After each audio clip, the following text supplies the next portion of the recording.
Call him Coach Kobe. Kobe Bryant sounded just as passionate about coaching his daughter's middle school basketball team as he was about playing for the Los Angeles Lakers under Phil Jackson as he held court about his coaching philosophies and the state of youth sports on Tuesday. Bryant was the headliner for the Aspen Institute's annual Summit on Youth Sports. The gathering was meant to foster discussion about how to improve youth sports in America and share data about participation rates, the health and development of child athletes and other trends. Bryant said he was fortunate to have played for coaches who encourage players' creativity rather than taking an autocratic approach. For adults, it's important for us to get out of the way. Sometimes the most important thing to do is to just observe, Bryant said. You just watch, and then you can guide. Bryant's partnership with the Aspen Institute, a nonprofit that seeks to address global problems through gatherings of experts and intellectuals, is a natural outgrowth of his diverse post-basketball interests, which include filmmaking and a series of novels.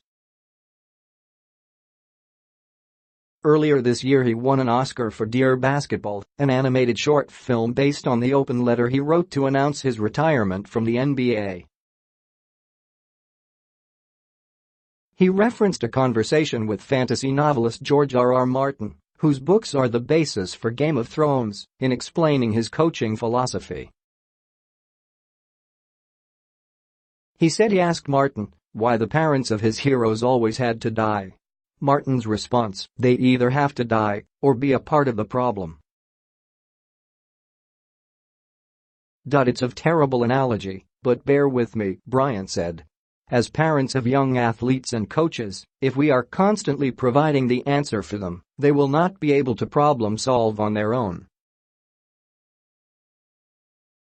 Give them the tools to go out and finish. The day-long event at the Newseum spotlighted persistent problems in American youth sports. Athletes specialize in a single sport too early, which can lead to burnout and hinder the development of diverse athletic skills. And organized sports can be inaccessible to low-income Americans because families have to pay for their kids to play. By contrast, speakers at Tuesday's forums included the former head of the Norwegian Olympic Committee and a top official with the French Soccer Federation, both of whom emphasized the importance of government funding that breaks down barriers to participation. It's a right for all children and all youth in Norway to take part in sport, said Inge Andersen, the Norwegian official. It's more or less free to participate in sport from when you are a little kid. It's hard to argue with the recent results in those two countries. Norway, a nation of 5 million, led the world with 39 medals at the Pyeongchang Winter Olympics, and France won the World Cup, while the United States, with more than 4 times the population, failed to qualify.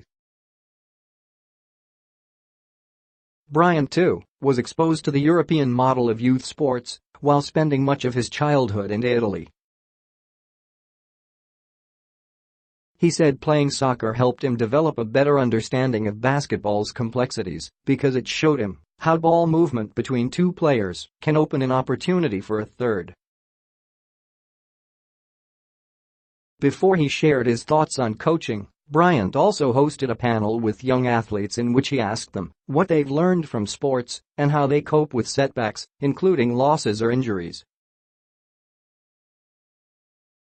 For coaches, he said a hands-off approach can have unexpected benefits. Sports has become very structured, which is also concerning, he said. We don't have time to bring that imagination out. It's a really big concern. In practice at least once a week, the first 20 minutes of practice, I have just imagination play.